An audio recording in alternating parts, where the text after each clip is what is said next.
Now, I'm sure some of you are wondering why is Waiga starting the program here today instead of in our usual location. Well, that's because we have some exclusive details tonight of what will be inside the BBI document that will be presented to President Uhuru Kenyatta anytime from tomorrow. Our political team, they've been burning the midnight oil just trying to get some of these details, and tonight we can reveal them to you. Let me quickly take you through some of them. What is expected to be inside the BBI document that will be handed over to President Uhuru Kenyatta anytime from tomorrow. Changes in the executive.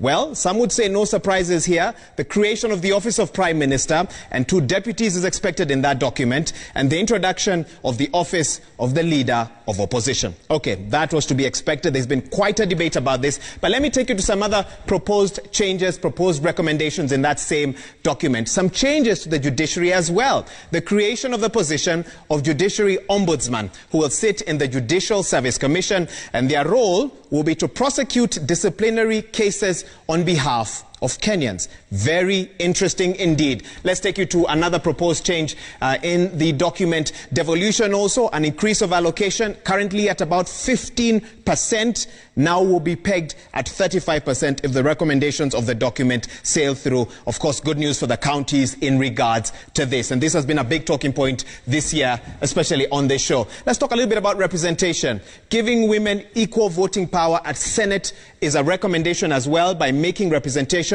1 man and 1 woman for each county. So, for example, in the future, you could see a case where, should the recommendation make it into law, where Nairobi County has 2 senators, a male senator and a female senator, will this sort the challenges of gender representation that we've been talking about? Well, I'm sure this is something analysts will be looking at over the coming days. But another discussion also is the adoption of mixed member proportional representation. I want to tell you a bit more about this. It involves creating extra seats in the National Assembly to be filled by political parties from counties based on gender and population. I see a lot of discussion around that as well, but let's move from that and take you to an issue that's been the big talking point in the country this year, also exacerbated by COVID-19 poverty. And a solution or recommendation in the document would be to create a shared prosperity fund that will secure appropriate social security for the citizens of Kenya who are unable to provide for themselves and their dependents. Again, this very interesting recommendation there,